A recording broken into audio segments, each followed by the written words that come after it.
This is the London Fintech Podcast, brought to you by your host, Mike Ballerman, bridging the worlds of suits and t-shirts, of finance and technology, bringing you insights, stories, and inspiration from the golden age of opportunity and innovation happening in London right now.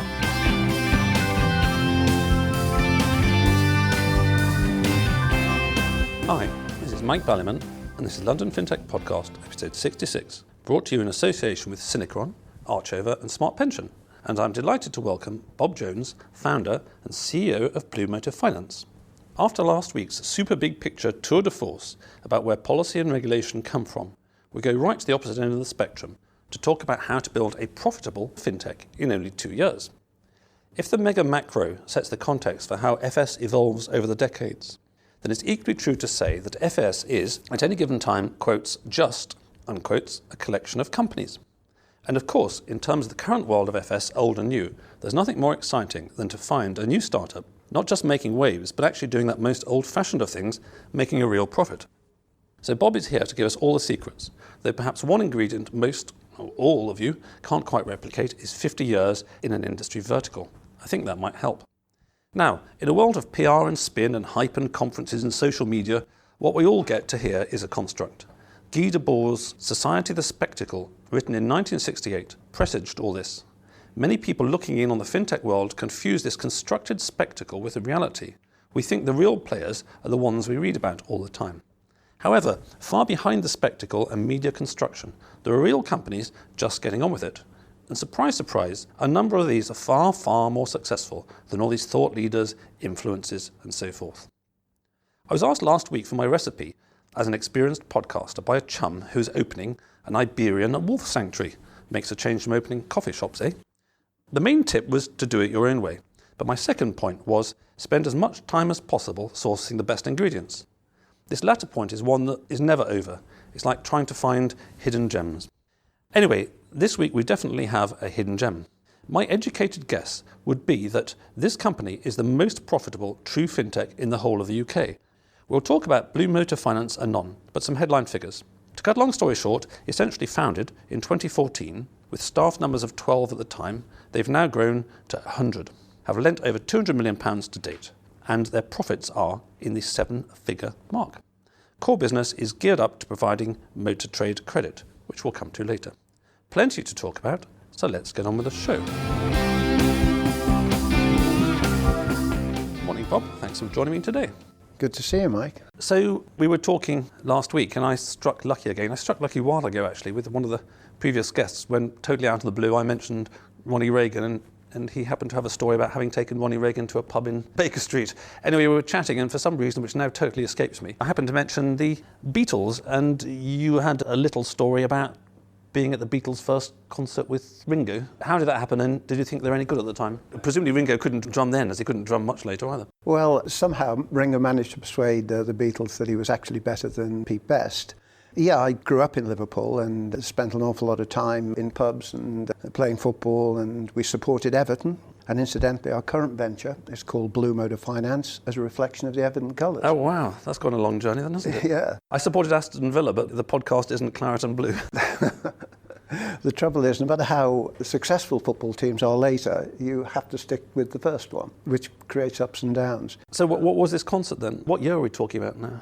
Oh golly, 60-ish, about that. Oh right, so very early in the Beatles thing, before anybody had heard about them. Yeah, I saw them play lots of times in the Cavern and a myriad of other clubs around Liverpool, but the claim to fame, if you like, was slightly bizarre in that they did a gig in support of a big band playing at the Port Sunlight Horticultural Society annual dinner dance. Heaven knows what they or me were doing there. Perhaps we were all planning to be gardeners. They were on the verge of mega stardom, and it was the first time Ringo joined them. It was the very first proper Beatles appearance, and I was there. Were they any good? I mean, I've seen lots of bands that I like, and sometimes they're just terrible live. I think that the production values in those days were not that good, and you can imagine them playing in what essentially was a village hall. So I don't go quite that far back with my memory, but I can't believe they were that good. Talking of Liverpool bands, I was watching last week, it was on YouTube. Although strangely, I could actually watch this on my TV, but then I couldn't see it on the tablet later. Some funny thing about YouTube. a very interesting documentary about orchestral manoeuvres in the dark, who 2 or 3 decades later were very big in Liverpool as well and started being very small. And they were going around the club that they used to play at, which was opposite the Cavern Club and was now just some sort of semi-derelict basement.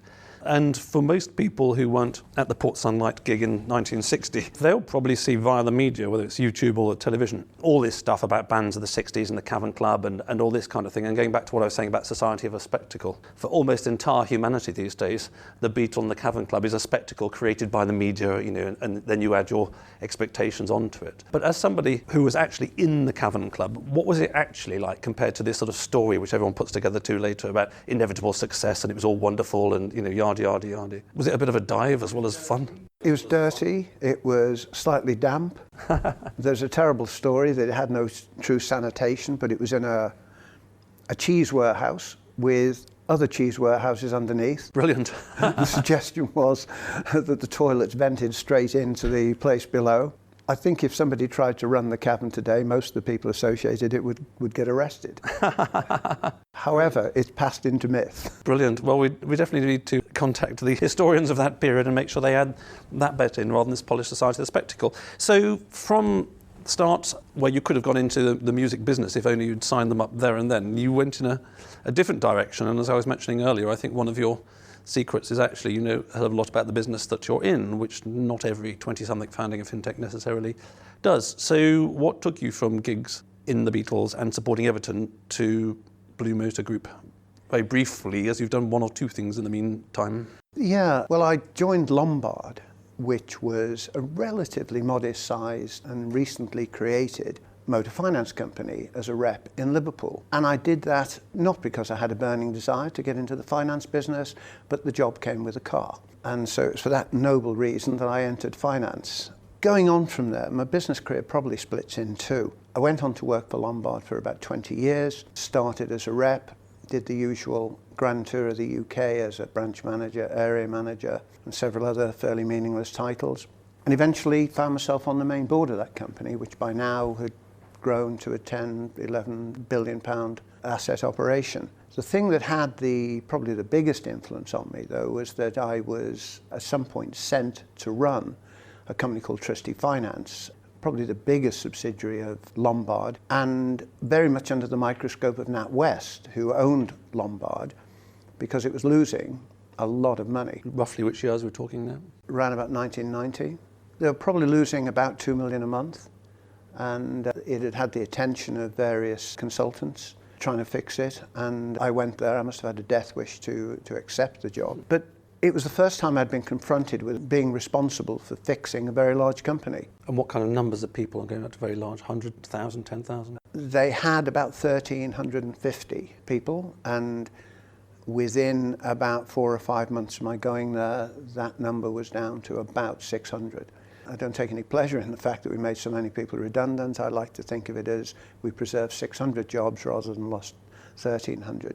But we brought to bear on that a thing that we came to call available for costs. We'd worked out that you can change an awful lot of things about a company, but if your costs are out of control, then the rest of it all becomes a bit academic. And basically, available for costs, as the name suggests, you work out the size of the company, the returns people want, and at the bottom line is how much left you've got to run the company with. We applied that, and the only way that we could get an awful lot of cost out of the enterprise was to do a lot of the work through technology.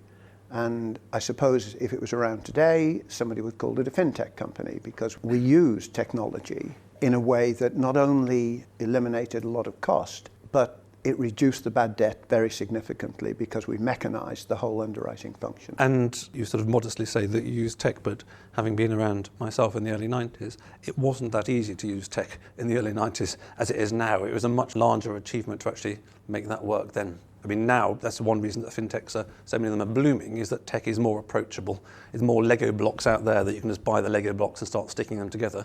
In those days, you pretty much had to start sort of writing code yourself. Well, that was pretty well what happened. I bumped into a Polish guy called Diz Janik, who built something in Oracle, I think it was.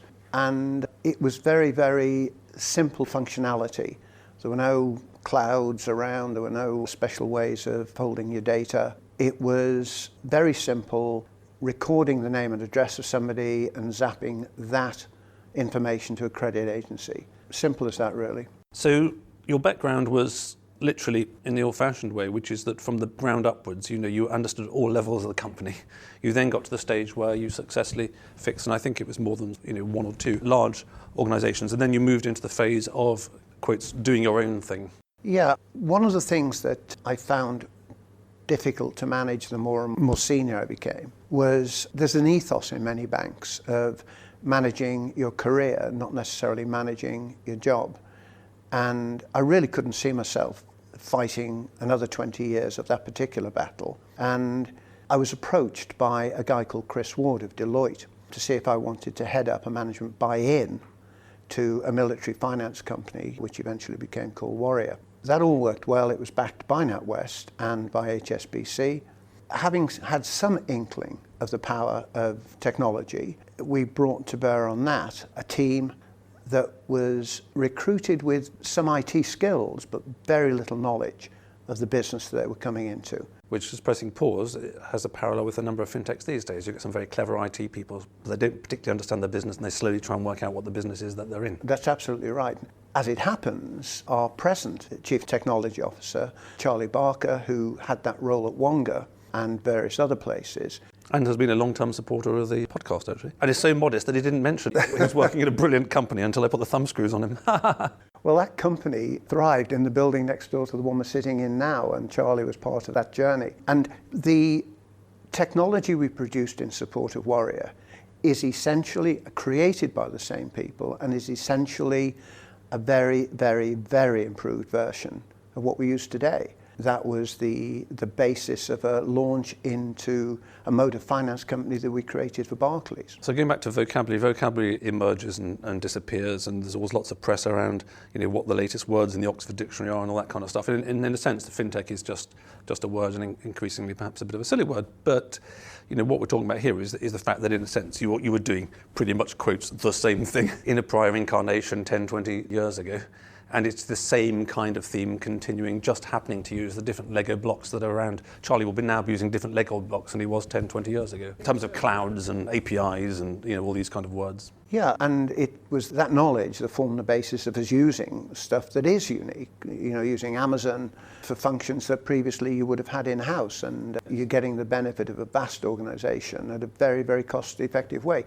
That simply wouldn't have occurred to people previously. So as the CEO, clearly one of the things that you've been very successful at over a long time is standing on your surfboard at the edge of a wave of technology and leveraging that technology as somebody who really understands the business.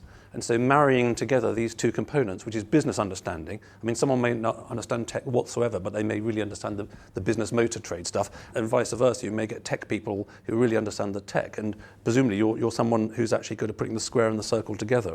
Well, pretty well. Going back all those years to when I first got involved in this, what I have managed to bring to bear on this is an understanding of what the business imperative is, and have some relatively vague idea of how you can meet that imperative with technology.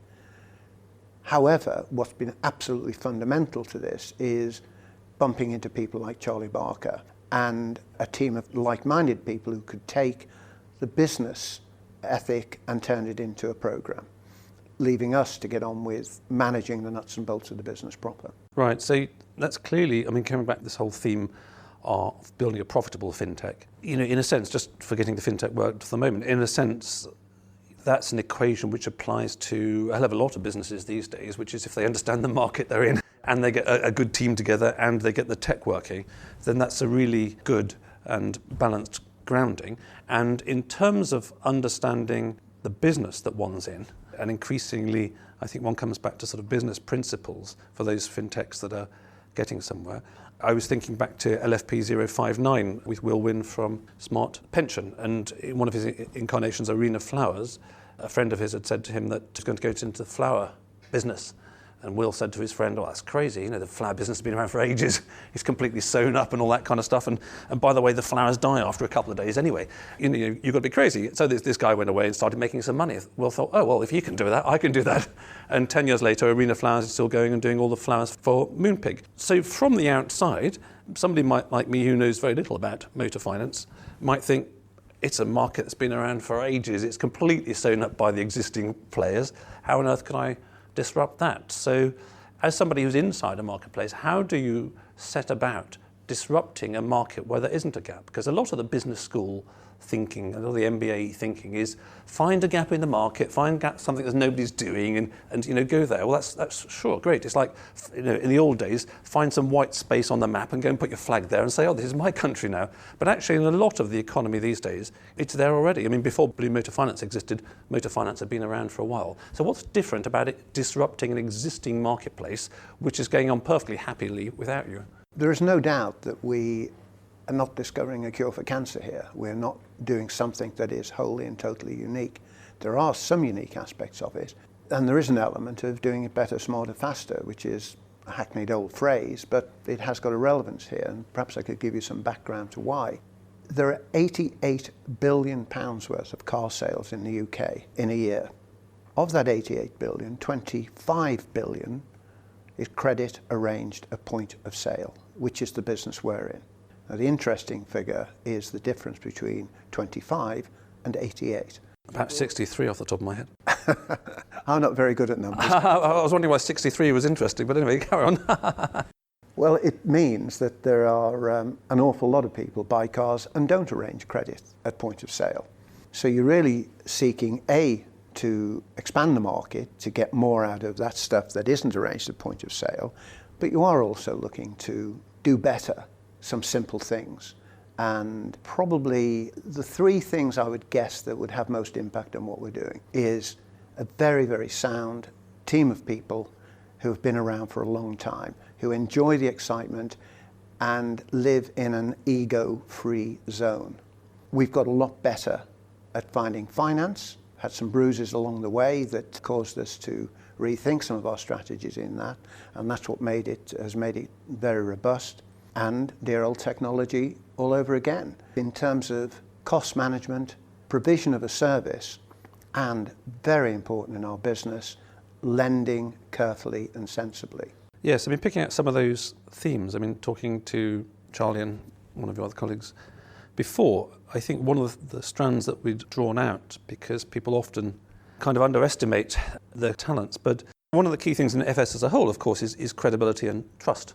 And clearly, one of the things you've got as somebody with a long history in the marketplace is credibility and trust. And that's important, not just from a customer perspective, but also coming back to the team point in recruiting a good team. So, for example, if I set up a fintech tomorrow to disrupt the motor finance business, it would be very unlikely that I would be able to get someone like Charlie to do my technology and, you know, your head of sales to do my head of sales and all that kind of thing. So in terms, I think, of the recipe for success, it's very easy to neglect when someone really knows what they're doing, how important that is to magnetize people coming in your direction. And again, a lot of the fintechs that have just sort of been created, as it were, out of thin air, are started by people without much depth in an area.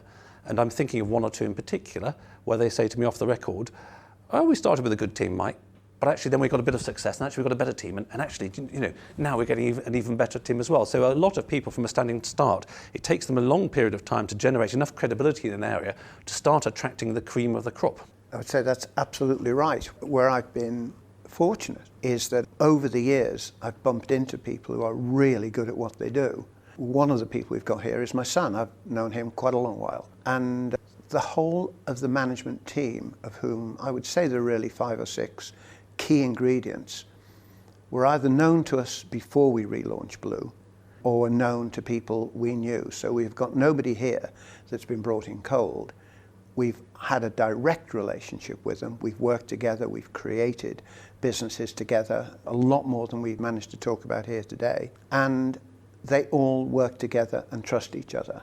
So that's an important point here. When we were talking on the phone last week, we were talking about some of the secrets of success, and we were both concerned about the fact that it could end up just being sort of motherhood and apple pie, have good tech, have a good team, have a good business. Or it's kind of sort of circular, really, and it's very much the same as saying, well, go to the gym, eat your cabbage, go to bed early and don't drink too much. I mean, it's all very good advice, but maybe if everybody tries it, they don't get the same result. And just wearing a risk hat, what you're talking about here, and again, I've seen it operate in a different way elsewhere, is reducing your risk on the team. If you've known them for decades, if you worked with them 20 years ago, and if they're all known to people you know, then the recruitment risk, shall we call it, is relatively low, and it's not a diversion you go down for a few years finding actually that somebody isn't as good as they say and all that kind of thing. And it's a different story for a different time. Maybe I'll tell it in my New Year special, wrapping up last year and talking about next year. But in terms of the process that I went through when I was getting the sponsorship for the podcast in the summer, without telling tales out of school, I spoke to a number of people, not too many companies actually, but I spoke to a number of people. And it was just clear to me that some companies just aren't recruiting good people. Now that's life, that happens.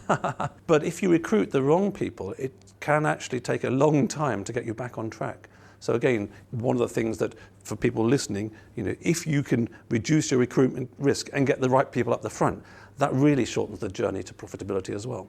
Well, it does. And if you step outside of the core management team here, you said earlier that we'd moved from 12 people to 100 in a couple of years.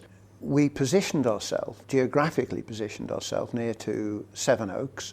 Very, very important rail hub. It's got 3 stations that go into town. Why is that important?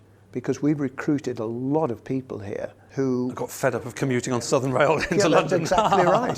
Well, if you want a receptionist, I'm up for it, because I've had enough of Southern Rail commuting this year. I don't have the kind of legs for it, but actually not allowed to say that anymore because it's not PC, but maybe we're moving past the PC world. Anyway, actually on this point, and again, just comparison with Smart Pension, we are just outside the M25 for those people abroad listening to the show. I'm very pleased to say we're only about half an hour's drive from my house, so I had a lovely drive and a beautiful summer morning round here.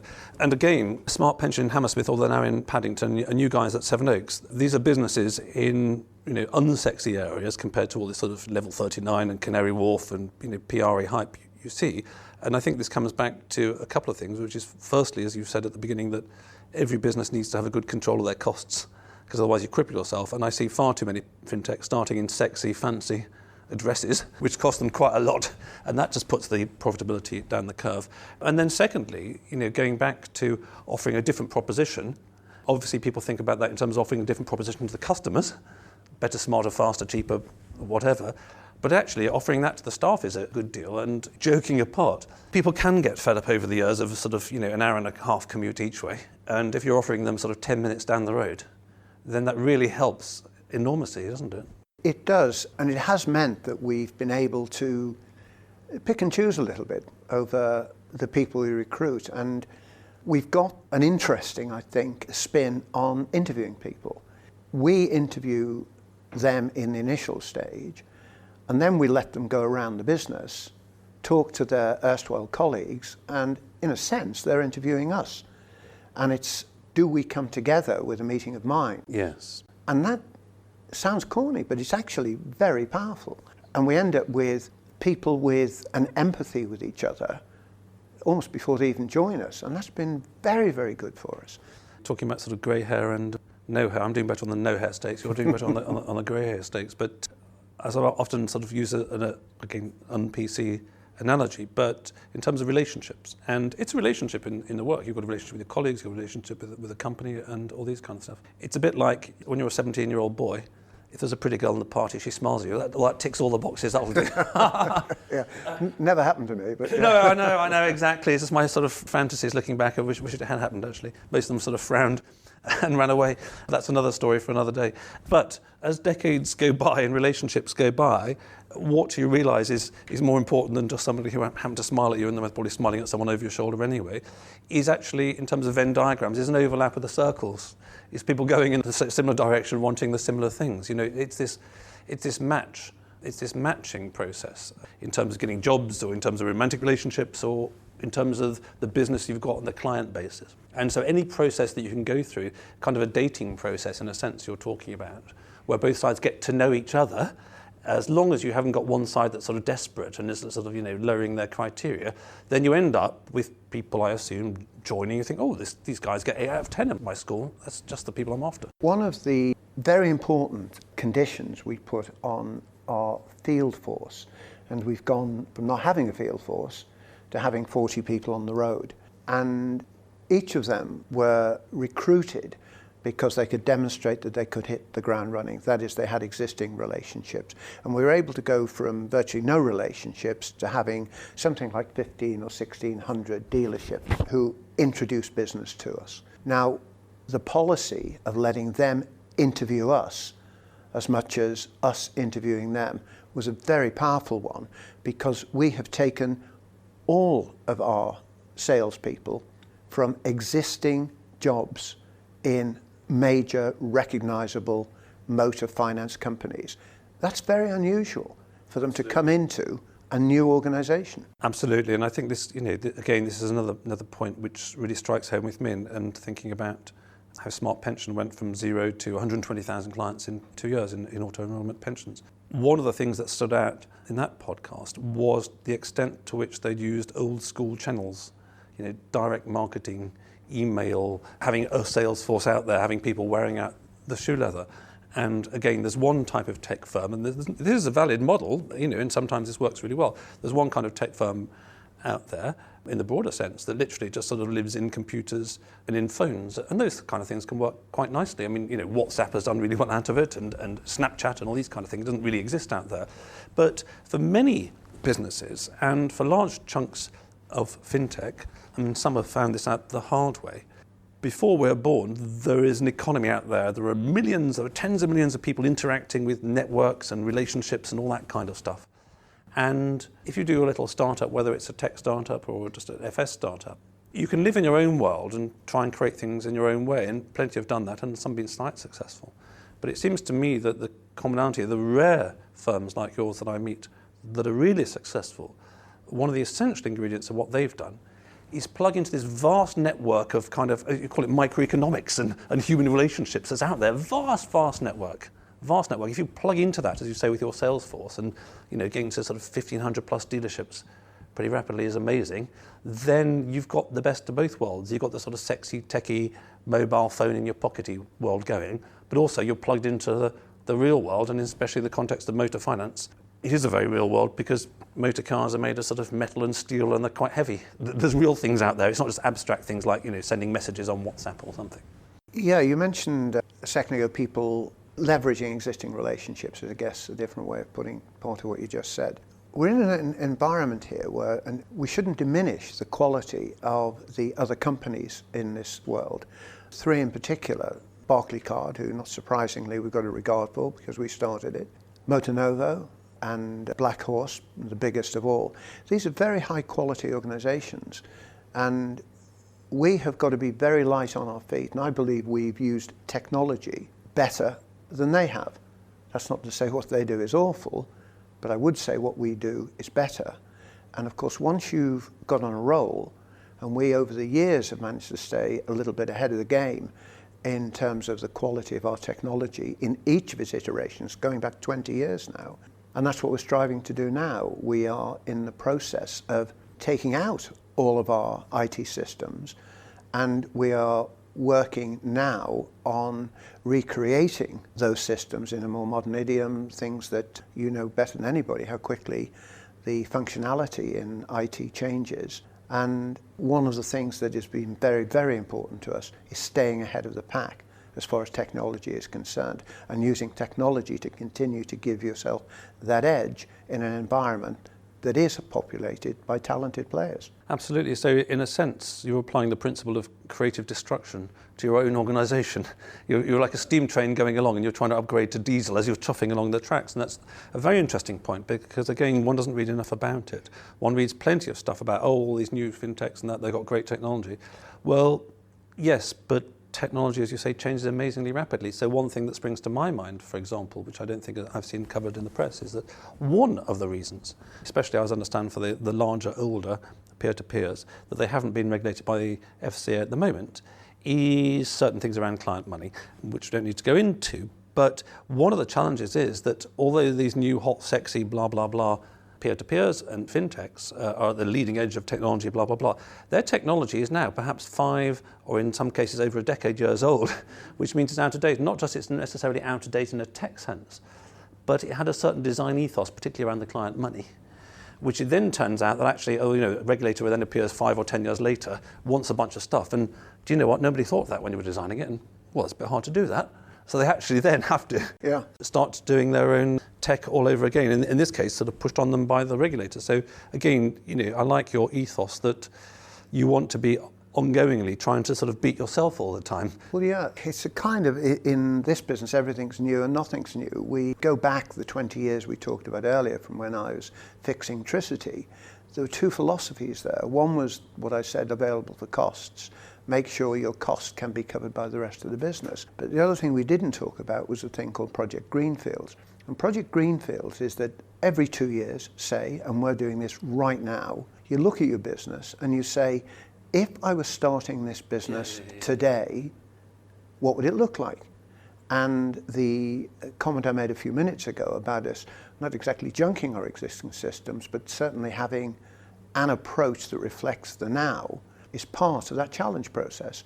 If you came back in 2 years' time, if you've recovered from the boredom by then, you may very well see a different company operating. There will be a lot of residual efforts on the normal operational side, but I would hope it would look very much newer from a technology point of view. Yes, as you say, things stay the same and things change. Plus ça change, plus c'est la même chose. But I think the things is that the details are always changing. But again, coming back to some of the principles you're articulating clearly here, is the principle that you've been operating for some time, is this need to continually upgrade. I mean, today's leading edge technology is tomorrow's legacy technology. And the world is always changing. And, however good you are today, and then tomorrow or the day after, actually there'll be a slight mismatch. Yeah, an area that we perhaps haven't dwelt on at all here, but which is as important as everything else this and other lending relation institutions get involved in, and that's regulation. If we had to satisfy the data required by the regulators, the activities required by the regulators, and try to do that manually, then that alone would kill us. So again, technology ensures that you can have an economic relationship with, in our case, the FCA. Yes, I mean, I think we flogged to death the macro regulation point in the last episode with Lord Turner, and I certainly like his takeaway using his language that micro supervision isn't the right way forward in terms of regulation. We need simpler, bigger picture rules, but it may be a little while before the world gets that in terms of regulation.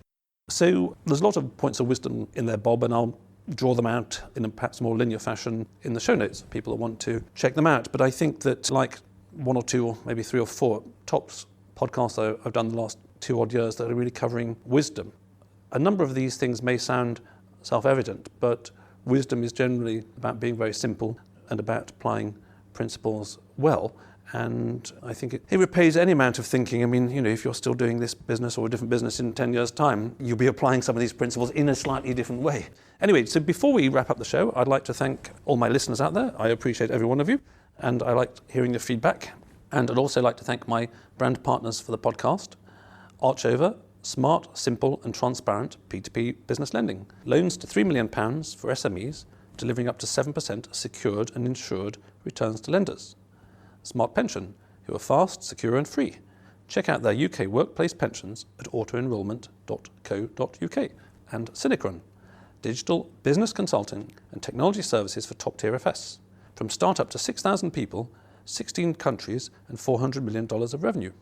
So just wrapping up, Bob, with the dessert course, I mean, we've spoken about Blue Motor Finance implicitly in a number of things that you're doing, but I think more we've really focused on the sort of themes of how you've been doing things over the decades very successfully in huge companies or in small companies. In terms of wrapping up now and waving sort of 2 or 3 flags about what you're up to at the moment and where you're going in the future, and if any of our listeners have got relevance to you guys. The dilemma in answering that question is we're in a very mundane business, really, that's made exciting, I guess, and this is such a boring phrase, but through technology. I think that one of the great benefits of dealing with venture capitalists, and there can be downsides to that as well, but one of the great benefits is you never lose focus about what you're here to do. And if you're inclined to lose focus yourself, believe me, they'll prevent that from happening. And the focus is simple. You're here to create profit, and you're here to create value. Blue hasn't and won't lose sight of that. So your VCs are clearly very lucky, Bob, because they've got somebody who is focused on profit. And although you say VCs never lose sight of that, a number of the VCs for a number of years, although I think they're all slightly changing at the moment, have been focusing much more on land grab. How big a company can you grow? And I'm sure we'll grow a way out of this profitability problem.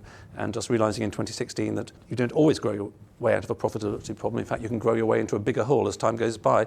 So in terms of you guys having been incredibly successful, as I say, I think it's no false modesty. I think it's just an accurate comment that you're by far the most profitable fintech I've come across. You're somebody who's got a history of doing a huge number of successful things in a vertical they've stuck to. But life can always be better in the future. Life can always be better next year. In terms of what you'd like more of from Father Christmas, who's going to come in a couple of weeks' time, for 2017 for Blue Motor Finance, what kind of things would you want more of? One of the things that the early Blue told me was it was about eggs and baskets. We had a single source of funding through Merrill Lynch. We knew that nothing could happen to an organisation of that size, didn't we? Unfortunately, we discovered the hard way that having one source of funding is not clever. So we are speaking and would wish to speak to more people who would be potential funders of our type of business. And there are other directions in which we intend to take this business, and a conversation on other areas of related activity would be good to have with people who are interested in what is in effect instalment credit. You can never have enough introducers, and although we're building a middle market stance with relatively modest sized dealer introducers, we are interested in doing business with major dealer groups, the Pendragons and Arnold Clarks of this world. And of course, we're here to be sold, and that is either a complete sale or possible partial investment. And we would obviously be interested to maintain a dialogue with people who've got that appetite. Excellent. Well, if amongst about 4,000 people that are probably going to listen to this, there are any people with sort of plenty of money in their pockets, then they can come and help you on all of those angles. But I'd like to thank you today, Bob, for sharing your experience here. And I think what I've particularly got out of this is the way that you have these principles which you've used a number of times. And if you relentlessly apply in a rigorous fashion these principles, it really does tilt the dice in your favour. It puts more sixes on the dice, as it were, and makes it more likely you're going to be successful than not. As always in life, there's always a lot of fortune and fate in it, and skill as well. So I think that no doubt you're being very modest and underestimating your own skill and contribution and leadership, which you haven't mentioned, but that's going to be a key part of it. From what you say, there's a very big market out there, so I don't think you're going to run out of market capacity. If there's £25 billion of credit already done and another 63 missing, then it'll keep you busy for some time expanding in the future. And I wish you and Blue Motor Finance every success. So thank you for that, Bob. Very kind, thank you. Thanks for listening. If you enjoyed the show, please subscribe on iTunes or your podcast app, or sign up at londonfintechpodcast.com for email alerts of new episodes. Live long and prosper.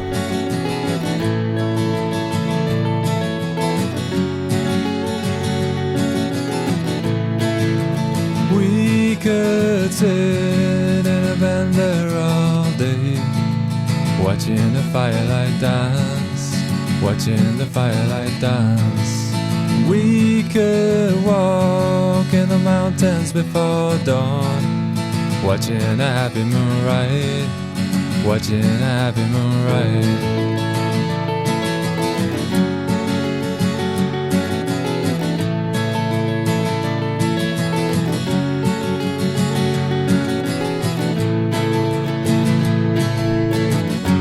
Come away from the city, with the tarmac so dead and the people so sad.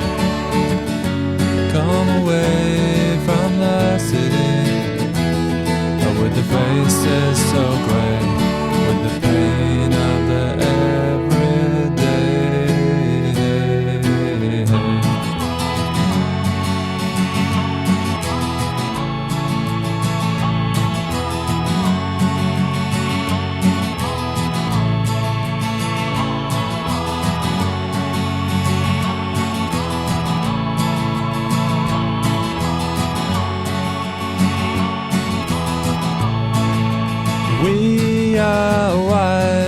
like the mountains and the trees.